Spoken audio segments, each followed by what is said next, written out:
नमस्कार, मी शाहिद खरडकर आपल्या सर्वांचं स्वागत करतो। समाजामध्ये रोज काही ना काही घटना घडत असतात, रोज नवीन नवीन विषयांची चर्चा होत असते, प्रसार माध्यमातून चर्चा होते, समाजातल्या चौकाचौकामध्ये कट्ट्यावरती बसणाऱ्या लोकांमध्ये सुद्धा चर्चा होत असते। मात्र ह्या चर्चा नेमक्या काय असतात? विषय भरपूर आहेत आणि त्याच्यातून सामाजिक हित साधलं जाते का किंवा समाजाची दिशाभूल होते की नाही असं पाहण्यासाठी काही राजकीय नेतृत्व, काही सामाजिक नेतृत्व सुद्धा कार्यरत असतात। त्यापैकीच गेले काही वर्षांमध्ये आपण समाजात एक विषय हाताळणारे नेतृत्व पाहतोय, ते म्हणजे संदीप सावंत, ज्यांची परवाच अखिल भारतीय मराठा महासंघाच्या जिल्हाध्यक्षपदी नियुक्ती झालेली आहे। ते शिवसेनेचे नेते आहेत आणि सामाजिक विषय हाताळत समाजाला न्याय देण्यासाठी ते धडपडताना आपल्याला पाहायला मिळतात। त्यावरती ते आपली परखड भूमिका मांडतात। आज सुद्धा काही मुद्दे त्यांनी मांडलेले आहेत आणि ते नेमके काय मुद्दे आहेत ते समजावून घेण्यासाठी आपण आलेलो आहोत। आपण चर्चा करूया संदीप सावंत यांच्याशी। जय भवानी, जय शिवराय। संदीपजी, सर्वप्रथम आपण काही घरडा आणि या नेटवर्कबद्दल तुमची जी काही चर्चा चालू आहे किंवा तुम्ही तो विषय हाताळत आहात त्याबद्दल मला नेमकं सांगा की नेमका काय तुमचा आक्षेप आहे? कसं आहे, हे जे काय आता परवाचा हा घोळ झाला, हा माझं स्पष्ट मत आहे की ह्याच्यामध्ये जाणून बुजून स्थानिकांना डावलण्याचं हे षडयंत्र आहे। त्याचं कारण अख्ख्या जिल्ह्यामध्ये 4-5 ठिकाणी जे झालं तिथं काय कुठं नेटवर्कचा प्रॉब्लेम आला नाही, पण तिथंच प्रॉब्लेम आला। आज एखादं कुठचं नेट गेलं तर 10व्या मिनिटाला, म्हणजे बँकांची नेट असू देत, कुठची नेट असू देत, 10व्या मिनिटाला ते हे करून देतात। ह्यांना फक्त जे विदर्भातून, जे पर जिल्ह्यातून आलेली जी भरती आहे ती पूर्ण करून घ्यायची आहे आणि त्याच्यासाठी हे सगळं षडयंत्र होतं, नाटक होतं। त्याचं कारण काही मिनिटातच तिथं अधिकारी RDCचे पोचतात।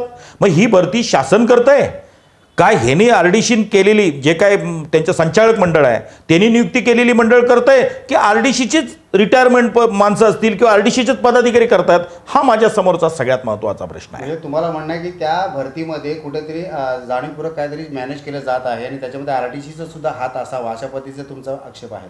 हे बघा, नुसता मी खोटे कधी आरोप करत नाही, तर पहिला त्याची सुरुवात आहे की 1000 रुपये हे लोक सभासद फी घेतात, 1000 रुपये।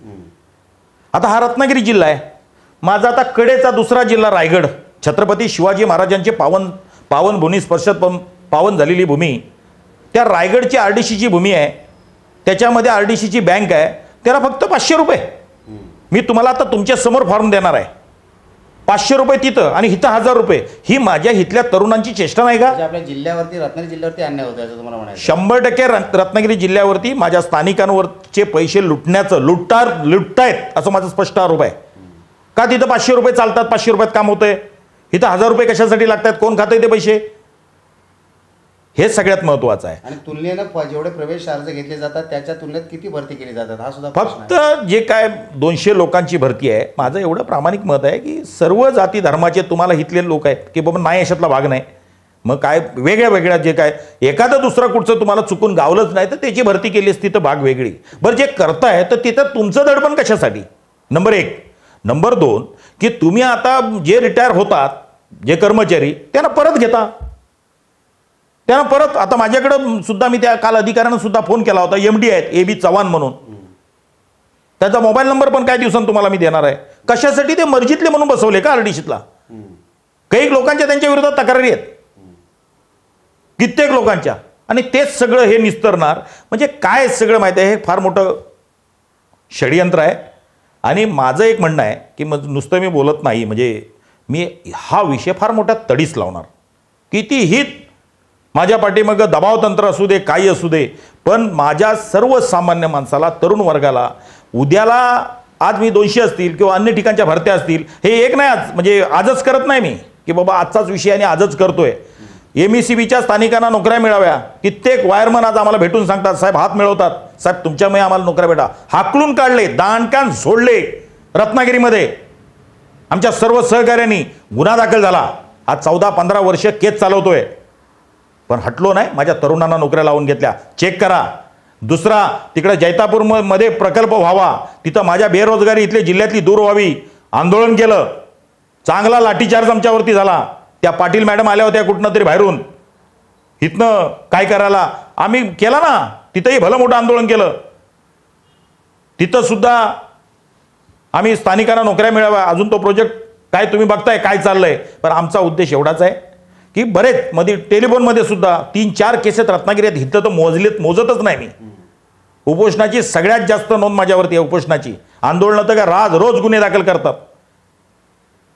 त्या दिवशी एकाच दिवशी आमचे शिंदे साहेब आता बदलून गेले, एकाच दिवशी 3 गुन्हे दाखल झाले एकाच दिवशी. पण ते शिंदे साहेबांना सांगितलं, त्यांनी ताबडतोब अर्ज केला. त्याच्यामुळे आम्हाला एक लक्षात ठेवा, सर्वसामान्याला न्याय द्यायचा आहे. आणि तरुण आज बघतोय आशेच्या किरणमध्ये आहे. हे लोकप्रतिनिधींनी खरं बोलायला पाहिजे. का बोलत नाही हाच प्रश्न आहे. परंतु या ज्या भरती आहेत ना, या महाराष्ट्रभर चाललेल्या आहेत आणि जाणीवपूर्वक रत्नागिरी जिल्ह्यावरती अन्याय होत आहे. तुम्हाला काय वाटतं की या पाठीमागं कोणाचं डोकं, कोणाचा हात, कोणाचा मेंदू असेल?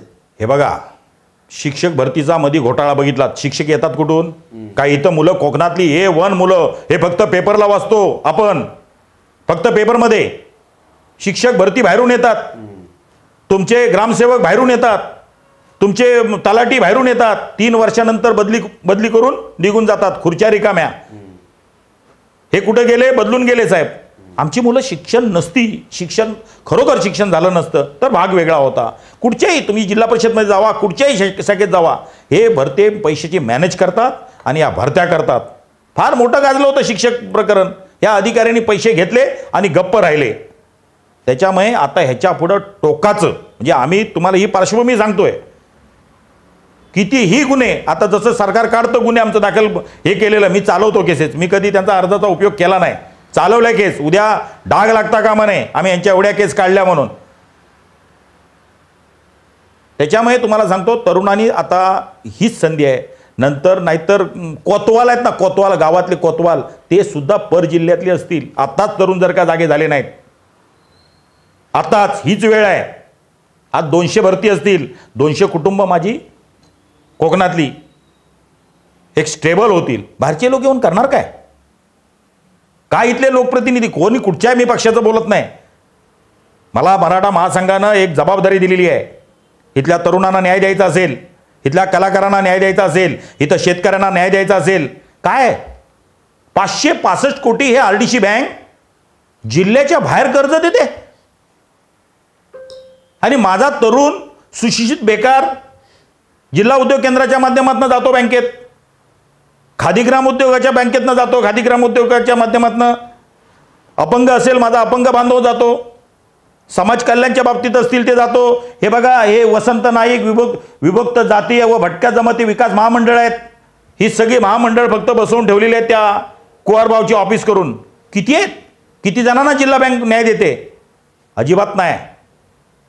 आणि म्हणून यासाठी मी पहिले तक्रारी मुख्यमंत्र्यांच्याकडे करणार आहे. या संदर्भात हिच्या भरतीच्या मुख्यमंत्री असतील, सहकार मंत्री असतील, जिल्ह्याचे कलेक्टर असतील, यांना तक्रारी देणार आहे.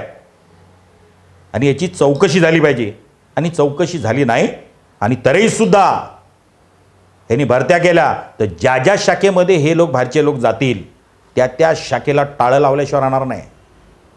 टाळं लावीन. आणि तरी तिथल्या स्थानिकांनी लबाडी गेली, कुठच्या तरी ग्रामसेवकान किंवा सरपंचान वास्तव्याचा पुरावा दिला, स्थानिक आहे म्हणून दाखवलं. अरे हो, असतील स्थानिक, त्यांचे आडनाव वेगळे असतील, खरोखर 20 वर्ष 25 वर्ष स्थानिक असतील, त्यांना नोकऱ्या भेटल्या पाहिजेत, त्याच्यावर माझा विरोध नाही.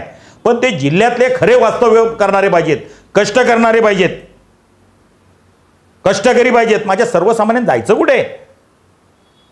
तुमचे मुद्दे अत्यंत वास्तववादी आणि गांभीर्यपूर्वक विचार करण्यासारखे आहेत. यांचा म्हणण्याचा ओघ असा आहे, यांच्या वक्तव्यातून आपण असं आलेलं आहे की एकतर स्थानिकांना प्राधान्य दिलं पाहिजे. दुसरी गोष्ट म्हणजे केवळ नोकऱ्यांमध्ये नव्हे तर ज्यावेळेला कर्जसुद्धा वाटप केलं जातं तेव्हा बाहेरच्या जिल्ह्यातल्या लोकांना शेकडो कोटींचं कर्ज दिले गेलं असं त्यांचं म्हणणं आहे. आणि म्हणून या दृष्टीने आपल्याला पाहायला होतं की ज्या माध्यमातून तिथल्या तरुणांना आधार दिला पाहिजे, नोकऱ्या किंवा आर्थिक सहाय्य असेल, या दोन्ही गोष्टी इथल्या स्थानिकांचा अधिकार आहे आणि म्हणून त्यांनी याला आवाज उठवण्याचा प्रयत्न केला आहे.